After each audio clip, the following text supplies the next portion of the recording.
Bismillahirrahmanirrahim. Të gjitha falenderimet janë vetëm për Allahun, Zotin e gjithësisë, dhe salavatet mbi Muhammedin a.s.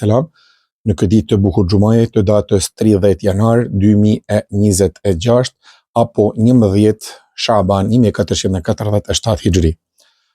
Ka shumë vite që dietari i madh Ebu Hasan el-Nedevi ka pashkruar një libër me titullin Ilal Islam min Jadid, që do të përkthehej kthimi bashkëkohor në Islam. Dhe ka mase 20 vite që ky libër ka dalur nga shtypi dhe është përkthyer, kurse mesazhet e tija duket sikur janë shkruar dje, por jo vetëm aq, duket se që atëherë që ai ka shkruar këto e deri më sot sikur asgjë nuk po lëviz nga vendi, edhe pse diagnoza tashmë është vendosur. Andaj vëllezër dhe motra, hajde të shohim bashkë të analizojmë disa nga këto citate dhe të shohim a mundemi edhe çfarë mundemi ne si besimtar të lëvizim nga vendi.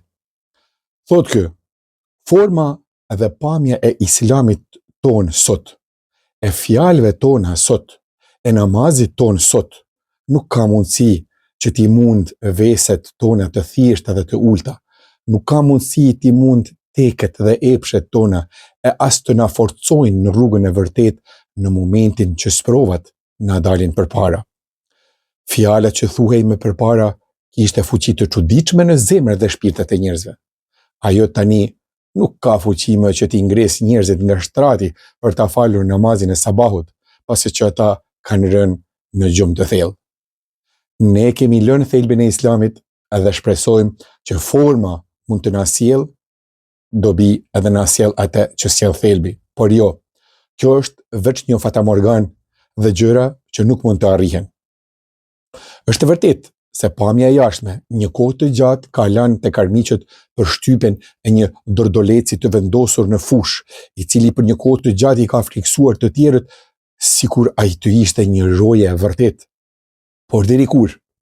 Deri në momentin kur tatarët u futën në Bagdad dhe i shkatërruan edhe njerëzit edhe qytetin.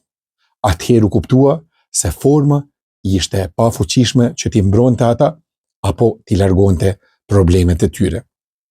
Vazhdon ky dietar dhe thotë, në ndikimin e popujve europian, muslimanët i kaploi nënçmimi, devijimi dhe tëmetat, sikur hipokrizia, pretendimi, mospërmbushja e kontratave, zgrapsllëku pas pasurisë, respektimi vetëm i paras, brenda familjeve erdhi deri te ndërprerja e lidhjeve farefisnore, të rinjt nuk po i respektonin më të vjetrit, zemrat i përfshihu vrazhdësia, ashpërsia dhe inati.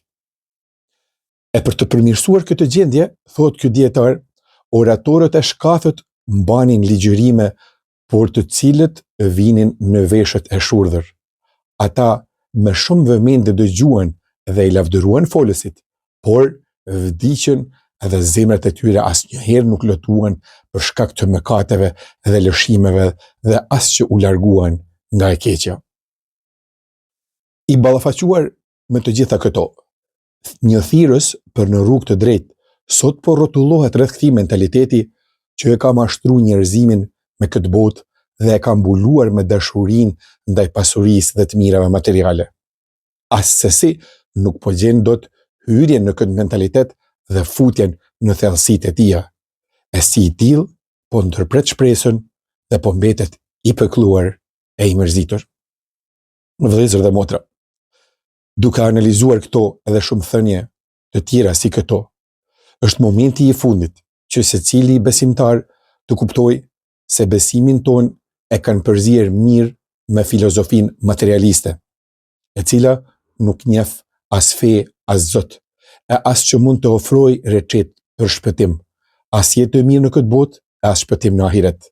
Andaj, në afrim të muajit të begat të Ramazanit, thirrje të gjithëve, sidomos rinisë, ruajuni mos ju përbi kjo ideologji se ju shkatëron të dyja botrat.